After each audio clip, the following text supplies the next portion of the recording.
जनवरी 2019 में मोदी सरकार ने 103वें संविधान संशोधन के तहत EWS कोटा लागू किया था। सरकार ने संविधान के अनुच्छेद 15 और 16 के खंड 6 में इस कोटे को जोड़ा, जो नौकरियों और शिक्षा में आरक्षण देता है।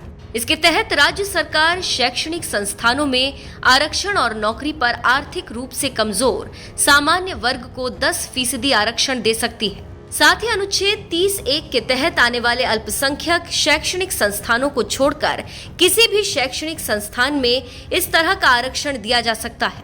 हालांकि सरकार के इस कदम की खूब आलोचना हुई, मामला सुप्रीम कोर्ट पहुंच गया, लेकिन अब मोदी सरकार के फैसले पर सुप्रीम कोर्ट ने भी मुहर लगा दी। अब ऐसे में गुजरात, हिमाचल में विधानसभा चुनाव और दिल्ली में MCD इलेक्शन से पहले सुप्रीम कोर्ट का ये फैसला चर्चा का विषय बना हुआ है। दरअसल सुप्रीम कोर्ट के इस फैसले से जितनी राहत गरीब सवर्ण वर्ग के लोगों को हुई होगी, उससे कई ज्यादा ये फैसला बीजेपी के लिए फायदेमंद दिख रहा है, क्योंकि सुप्रीम कोर्ट के इस फैसले को पूरे देश में लागू करने पर सहमति दे दी है। तो अब चुनाव से पहले बीजेपी के पास जनता के बीच वोट मांगने की ये एक बड़ी वजह मिल गई। तो चलिए आपको समझाते हैं कि इस एक फैसले का असर चुनावों पर कैसे पड़ेगा और बीजेपी इससे कैसे फायदा उठाएगी। गौरतलब है कि हिमाचल प्रदेश में 68 विधानसभा और गुजरात में 182 सीटों पर चुनाव होने वाले हैं। बीजेपी के कोर वोट बैंक सवर्ण, जो कि इस फैसले से बेहद खुश नजर आ रहे हैं, वो बीजेपी के कुछ खामियों को दरकिनार कर विधानसभा चुनाव में फिर से वोटिंग कर सकते हैं। ऐसे में बीजेपी को गुजरात, हिमाचल में सवर्ण जाति के हिंदुओं का 60 से 62% वोट शेयर मिलने की पूरी संभावना दिख रही है। गुजरात में फिलहाल सुप्रीम कोर्ट के इस फैसले से 2 करोड़ लोगों को फायदा मिलेगा, जो आबादी का लगभग 30% है। ऐसे में ये वोट फिर से कमल के निशान पर ही जाते दिख रहा है।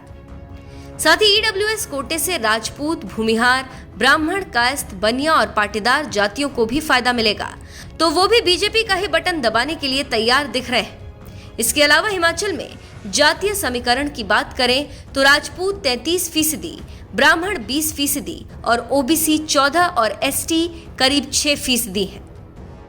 मतलब साफ है, राजपूतों का 33%, ब्राह्मणों का 20% वोट बीजेपी के पाले में आएगा, जो कि बीजेपी के जीतने के लिए काफी है।